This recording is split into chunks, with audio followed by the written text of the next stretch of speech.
Have you ever felt that prickling sensation on the back of your neck, as if someone unseen is watching you?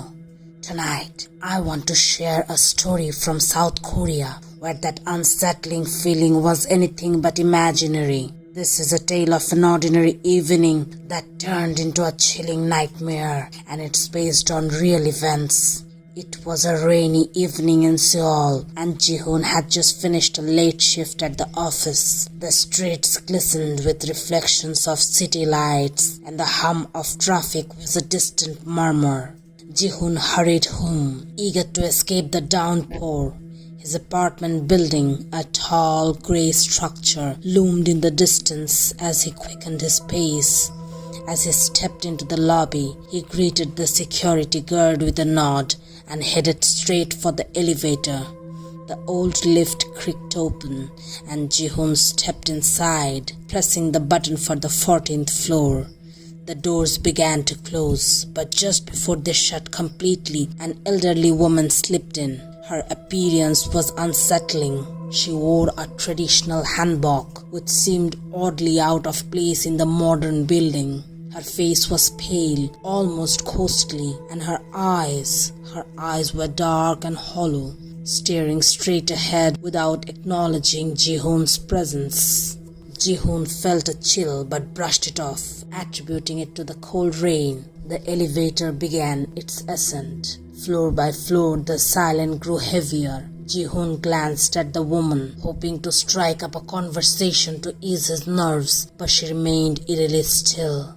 As they passed the 7th floor, the elevator suddenly jolted, the lights flickering. Ji-Hoon's heart raced. He pressed the button to reassure himself, but the elevator continued its shaky journey. The woman beside him showed no reaction, standing rigidly with her eyes fixed on the doors. Then, something strange happened. As the elevator passed the 13th floor, it didn't stop. Instead, the display showed an unfamiliar symbol, a character Ji-Hoon didn't recognize. The elevator came to an abrupt halt, and the doors opened to reveal a dimly lit hallway that didn't belong to this building. Ji-Hoon turned to the old woman, but she was gone. Panic set in as he realized he was alone. He stepped out cautiously, the air thick with an unidentifiable stench. The corridor was lined with old decaying wallpaper, and the lights flickered ominously. Suddenly, a soft, eerie humming filled the air. Ji-Hoon followed the sound, drawn towards a room at the end of the hallway. The door was slightly ajar, and with trembling hands he pushed it open. Inside, he found a shrine-like setup with old photographs and burning incense. In the center of the room was a large mirror, and in its reflection, Ji-Hoon saw the old woman standing behind him, her hollow eyes now glaring at him through the glass. Terrified, Ji-Hoon spun around, but the room was empty. Heart pounding, he stumbled back into the hallway, desperately searching for the elevator. When he finally found it, the doors closed behind him, and the elevator descended rapidly, bypassing all the floors until it reached the lobby. As the doors opened, Ji-Hoon bolted out, gasping for breath. The security guard rushed over, concern etched on his face. Ji-Hoon tried to explain, but his words were incoherent. He glanced back at the elevator, half expecting to see that old woman, but it was empty.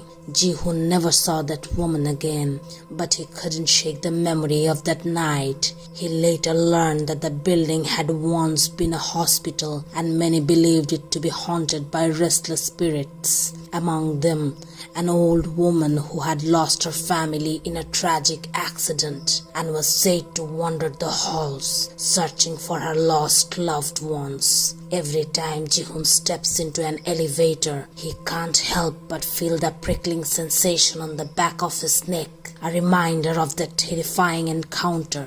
So next time you find yourself alone in an elevator, remember Ji-Hoon's story, because you never know who or what might join you for the ride.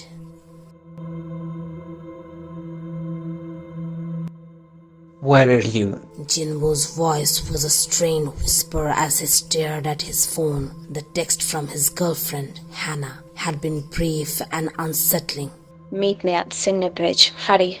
Without a second thought, he grabbed his jacket and rushed out in the chilly night. The streets were eerily quiet, a stark contrast to his racing thoughts. Cinder Bridge, an old and rarely used overpass, had a dark reputation, one that locals rarely spoke of but never forgot. The bridge was shrouded in fog as Ji-Hoon approached, its ancient stone arch barely visible in the dim light. Hannah was nowhere in sight.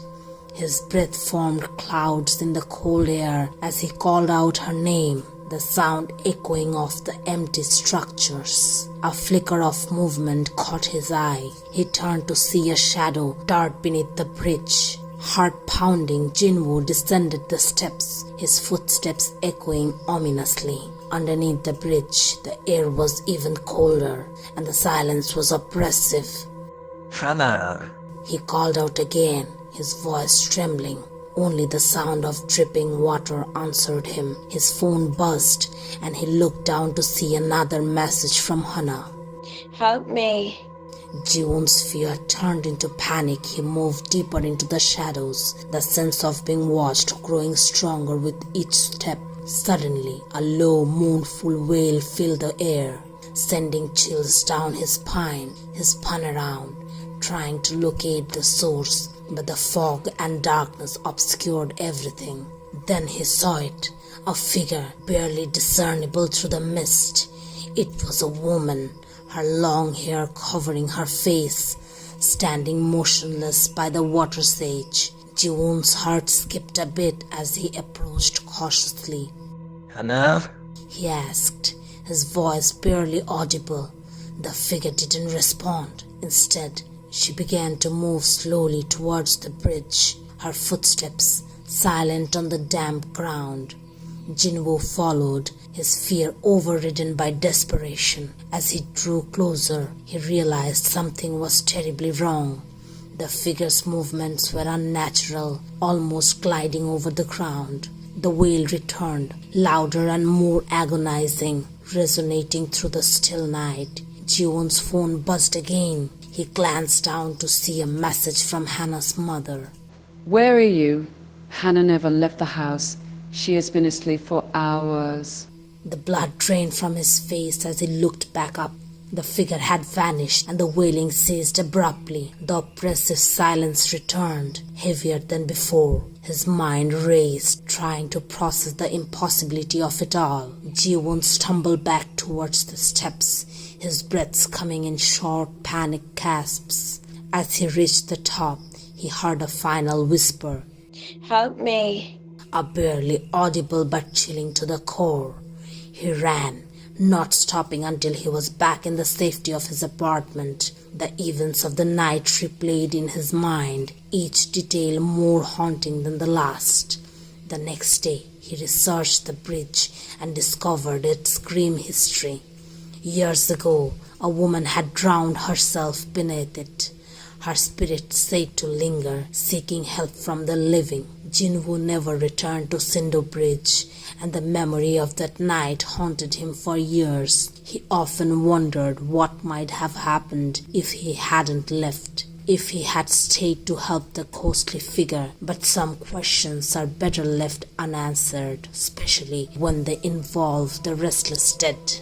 So if you ever receive a mysterious message in the dead of night, think twice before you follow its call. Some places are haunted by more than just memories, and not all cries for help come from the living. Sojin and Huyu decided to perform an old dangerous ritual on Halloween night. Do you really think this is a good idea?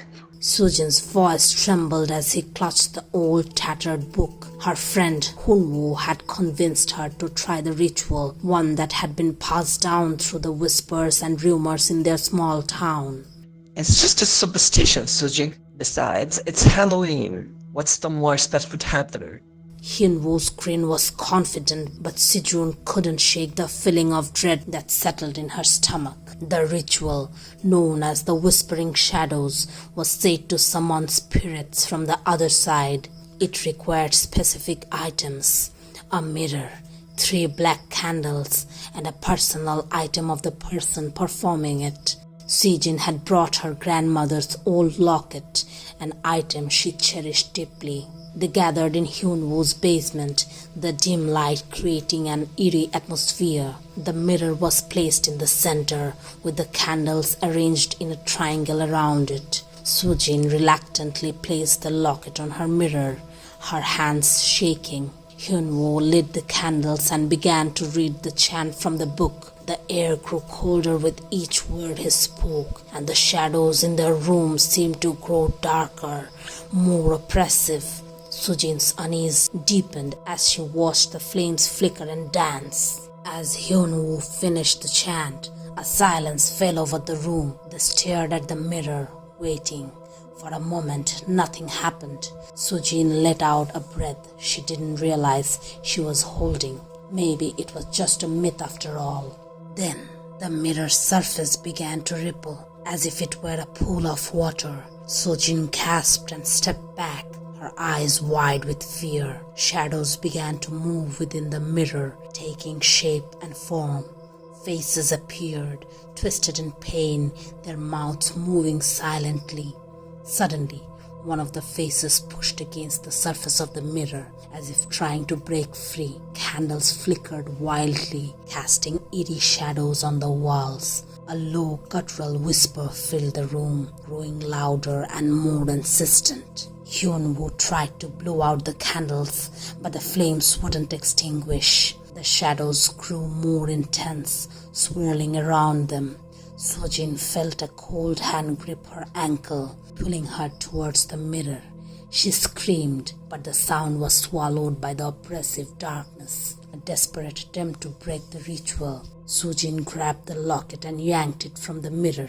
The shadows recoiled and the whisper ceased abruptly. The mirror shattered, sending shards of glass flying across the room. The candles went out, plunging them into darkness. When Woo managed to find a flashlight, they were alone in the basement. The oppressive feeling lifted. The mirror lay in pieces, and the book was nowhere to be found. They stumbled out of the basement, shaken and terrified. The memory of the shadows and the whispers haunted them, a reminder of the danger they had courted. Sujin never spoke of the ritual again, but she couldn't escape the feeling that something had followed her from that basement. Years later, Sujin still feels a chill whenever she sees her reflection, a constant reminder of the night they played with forces beyond their understanding.